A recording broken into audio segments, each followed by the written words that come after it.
Welcome to Book 2 in the Horrors and Hoagies series, Tortured Souls. In this we will cover the third chapter. In this book, we encourage you to immerse yourself in the exciting events that unfold. From thrilling action scenes to heart-pumping moments of suspense, Tortured Souls is sure to keep you on the edge of your seat. We appreciate your support and hope that you continue to enjoy the journey we have in store for you. Thank you for enjoying the story, and we look forward to sharing more with you in the upcoming chapters. Chapter 3, To Pull a Rotten Fang. Do not betray the family. Anything else can be forgiven in time. Papa Mac had uttered those words to him well over 100 years ago. Lorenzo had previously embarked on an unforeseen break as a result of a disagreement that had arisen between him and Mac. It happened when he had recently transformed, and his newfound abilities had inflated his ego. The catalyst for this conflict had been Lorenzo's immersion in Mac's extensive collection of books filled with ancient and neglected volumes recounting the exploits of formidable vampires and their earth-shattering endeavors. Captivated by these tales, Lorenzo yearned for his family to experience the adventures depicted within the weathered pages. He had held the belief that the elder Machiavel was foolish. The vampires' actions of forming alliances, negotiating fair deals, and treating their food source with respect, were all sources of irritation for the younger Lorenzo. The brewing doctrine of vampires only subjugate those they feed upon had become a driving force for him, causing him to become increasingly furious with each passing season. During one of his initial endeavors to regularly engage with inferior beings, he severed ties with Mac. In retrospect, he comprehended the gravity of his dangerous outburst, realizing how perilously close he had been to his demise. Upon being separated from Mac's readily available source of blood and comfort, he swiftly descended into a feral state. His inner demons began to consume him, causing him to abandon any attempts at suppressing his vampiric urges. He found himself frequently daydreaming about indulging in a blood-soaked massacre or skinning people alive. The intensity of these thoughts became so overwhelming he could not focus on anything else. This state of mind is known as seeing red in the vampire community. He was unaware that all of his frustrations, urges, and desire for confrontation, bloodshed, and power were a phase experienced by all newly turned vampires. It was like a period of vampire puberty. Some individuals remained in this state for their entire existence. Those who were forcefully transformed into vampires by overly opportunistic or greedy progenitors were treated as pawns in combat. These wretched progenitors bestowed the curse of vampirism upon them solely to sacrifice them for their deranged ideals. Frequently, the progenitor would be targeted and slain in front of their assembled army, leaving the survivors directionless and immature. These unfortunate souls would often gradually deteriorate into mindless servants or bloodthirsty monsters. Mac recognized a hidden potential within Lorenzo that even Lorenzo himself failed to acknowledge.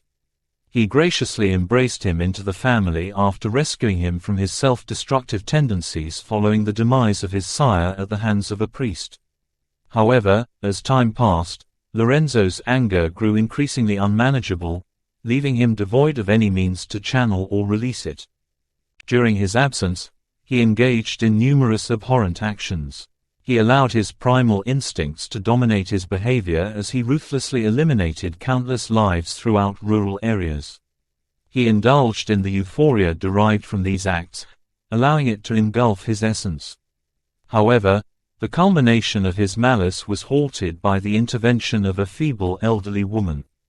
The memory of their initial meeting lingered in his mind. It began with him forcefully entering a dilapidated monastery in a remote village, seeking refuge from the scorching sun that had already left him feeling burnt. He had planned to spend the day in slumber on the outskirts of an unremarkable town, preparing to resume his destructive spree in the ensuing dusk. However, upon entering, he abruptly halted upon encountering a feeble elderly woman amidst her meager possessions. Driven by instinct, he approached her to end her life. Yet, her aura exuded an overwhelming sense of boundless affection, causing him to instinctively recoil before delivering the fatal blow. Despite the crimson stains of his recent feast, his disheveled appearance, and the barely restrained madness lurking within his gaze, she greeted him with a tender smile filled with empathy and affection. Without wasting a moment, she swiftly prepared a kettle of tea, presenting it to him before he could find an opportunity to flee. The audacity of her gesture was so unexpected that it jolted him back to his senses, restoring his sanity. Submissively, he allowed her to lead him to her modest kitchen table and took his place on the seat she offered. He tried to make her hate him and shared his terrible past and who he was. Kindness was not what he sought, but she surprised him by hugging him and showing him a level of compassion he had never experienced before. Her love and care were akin to a mother's, leaving a lasting impact on him. Despite its initial unappealing taste, the tea transformed as he diluted it with his tears. It became a tasteless concoction. It was a blend of saltiness and a hint of bittersweet that typically induced nausea. However, surprisingly, it turned out to be the most exquisite tea he had ever experienced. After that incident, his level of awareness heightened significantly, encompassing every detail of his surroundings. His untamed ferocity was subdued by compassionate gestures from an elderly woman. As he savored each sip, tears streamed down his blood-stained face in a release of emotions. Eventually, his sobbing ceased, and he found solace in the comfort of a bed that awaited him in the basement. Over 3 months, he resided alongside her, actively contributing to household chores, securing employment as a night watchman, and procuring groceries after his shifts. The period was the pinnacle of his sense of humanity, surpassing any previous experiences.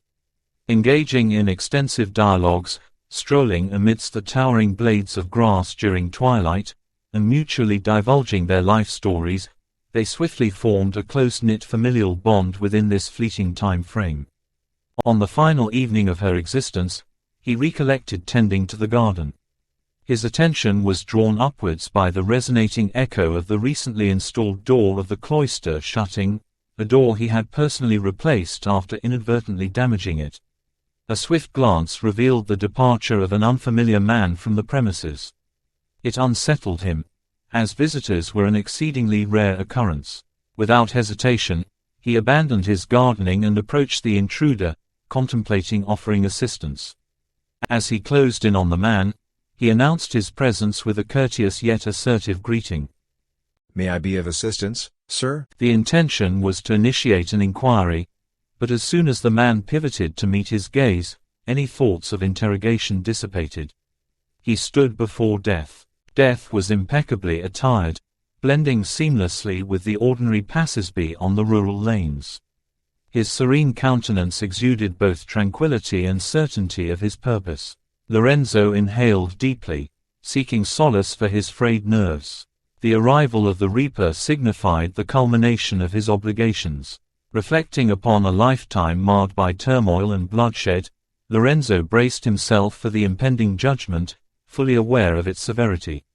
Yet, he stood resolute, prepared to embrace the consequences of his actions, having found solace during his serene encounters with the elderly woman. "Not you," said Death. Amid internal turmoil and unanswered queries, Lorenzo could only muster a perplexed expression as he believed his rightful demise had arrived. "Hold on. What? After all that I have done, you are not here for me?" he uttered, his words stumbling out in disbelief. If Death was not present for him, then, in that precise instant, he comprehended that there was only one alternative explanation: another soul was required. "She has found tranquility." Death reassured. The vehement protest erupted from his lips. "No. Spare her. I implore you, take me in her stead. She is deserving of a fate far superior to this. She merits an abundance of existence." Yet, with each passing syllable, the resonance of his plea diminished. The Undertaker of the universe remained resolute, unyielding to persuasion. Death, an immutable force, existed without compromise. According to Lorenzo's extensive readings, the celestial being had only negotiated once throughout human history, resulting in the birth of vampires. He attempted to propose a potential agreement, considering the possibility of surpassing the capabilities of the renowned Vlad Tepes. The endeavor held significant value, even if it meant risking his own life. Lorenzo remained motionless, overcome with shock, as death departed, moving on to fulfill their obligations. A solitary tear trickled down his face, evoking memories of briny tea. He made arrangements by the following evening. He spent all the money earned during their time together. As he walked down the beautiful country road for the last time, he couldn't help but miss the tall grass and the evening conversations on the porch. However, he found solace in his memories. He was aware she had transformed him for the better and that he would never forget her kindness. He had acquired 2 items from her home. The initial one was her silver crucifix, accompanied by a brief expression of gratitude. The crucifix had been bestowed upon her in recognition of her dedicated service to the church. He carefully wrapped the sacred object in multiple layers before placing it securely in his jacket pocket. The crucifix would rest in her delicate hands whenever she prayed to the Almighty. Holding it now, memories of the woman flooded his mind. The unassuming silver necklace had more value to him than any material possessions he could ever attain in his lifetime. It required several weeks for him to journey back to the last remaining individual who had bestowed on him a sense of affection. Any other vampire ruler would have swiftly executed him upon his return to set an example. However, Lord Machiavel differed greatly from the typical vampire lord. Lorenzo's countenance brightened as he observed his destitute appearance upon his return. In retrospect, he was amused by humbling himself before his superior, akin to a subservient creature. His devotion to his master solidified when Mac knelt beside him and enveloped him in a heartfelt embrace that had been long overdue. Lorenzo realized that many tales and fables he had heard were merely baseless beliefs. Contrary to every account he had encountered about the irredeemable nature of vampires, an elderly woman defied all odds and aided him in finding his way back home. Although Mac had pardoned Lorenzo for neglecting his responsibilities, he couldn't simply erase the memory of it. Lorenzo had to regain Mac's trust, which was a challenging task. However, Lorenzo was determined to not only do this but also enhance himself for Mac's sake, ensuring that any uncertainties about his allegiance would eventually fade. He dedicated himself to acquiring knowledge about the world and its inhabitants to redeem himself with the family. His extensive studies delved into society, philosophy, and theology. He diligently mastered many languages and familiarized himself with the corresponding cultural norms.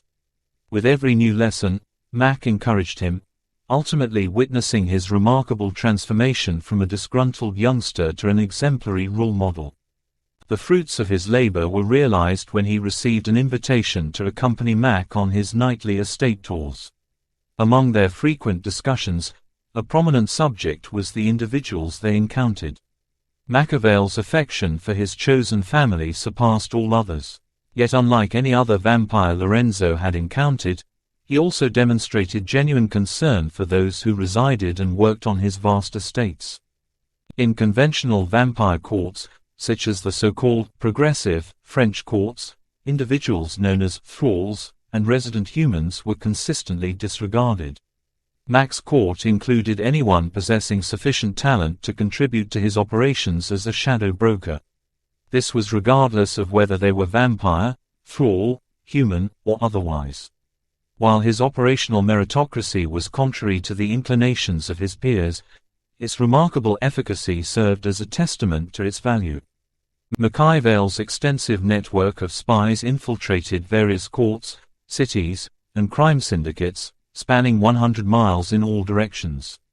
He adeptly wielded significant control over these entities, effectively achieving his objectives. The undeniable outcomes were evident as his empire expanded across the entire state, permeating every level of society. When Machiavel relocated from the Old World to the shores of the United States, he established himself in the bustling metropolis of New York City. Despite the initial challenges, his substantial investment in business ventures transformed into a thriving criminal empire. During this formative period, Machiavel earned the moniker of Papa Mac, a self-made mobster with influence in every aspect of the city's underworld. Lorenzo emerged as his trusted confidant, serving as his right-hand man, spokesperson, and enforcer. Since those early days, Lorenzo has consistently adhered to a single guiding principle: diplomacy through any means necessary. Years later, following Dominic's clandestine enlistment in the army, Lorenzo embarked on a pursuit to bring him home. Journeying through various regions of Germany afforded the vampire abundant chances to release his pent-up frustration. Serendipitously, he stumbled upon a captain's attire that perfectly suited him, enhancing his effectiveness. Along his path, he seized every opportunity to refine his expertise in espionage, diplomacy, and traditional forms of corruption. Whispers, bribes, and covert tactics gradually guided Lorenzo toward the commanding officer of Dom's battalion, a distinguished major named Ashfield. While on his journey, he ventured beyond the confines of the American secured zone and stumbled upon a Russian field hospital. Accompanied by a young girl, he swiftly dressed her in an NCO's uniform as they embarked on a quest to locate Dom. Despite her inability to communicate in English, she skillfully employed her feminine charm to slip past checkpoints, and he adeptly utilized his persuasive wit and generous bribes to ensure their safe passage. After getting comfortable in the American uniform, Lorenzo quickly became aware that it made him a valuable target. Coincidentally, he was feeling extremely thirsty after his extensive journeys. Together, they valiantly battled through heavily fortified territory to reach Dom. Lorenzo ingratiated himself with the local authorities to secure a new truck and equipment for his mission. One evening, he stumbled upon the girl positioned near the forest's edge, attentively sniffing the air and poised with a weapon. A figure materialized from the darkness. Lorenzo swiftly raised his weapon, startled by the distant sound of rifle fire reverberating through the night. It prompted soldiers from all corners of the encampment to rush toward the source. As they located the injured soldier, they swiftly carried him to safety while others armed themselves to ensure no adversaries were in pursuit. A wave of anguish washed over Lorenzo as he realized the bloodied and bruised face belonged to his son. Clinging to Dom's leg, a small figure anxiously scanned their surroundings. After that, Lorenzo became an unstoppable force within the bureaucracy. He exerted his fabricated power with the same intensity as a vampire. Through bribery and intimidation he convinced enough high-ranking officials to agree with him. As a result, Dominic was granted an honorable discharge from the military. Interestingly, the young girl also received a discharge the same day. If anyone had bothered to investigate, they would have found no evidence of her ever enlisting. Women were not permitted to serve in active combat roles. However, no one cared because of exhaustion or generous bribes. Lorenzo successfully ensured the safety of his son.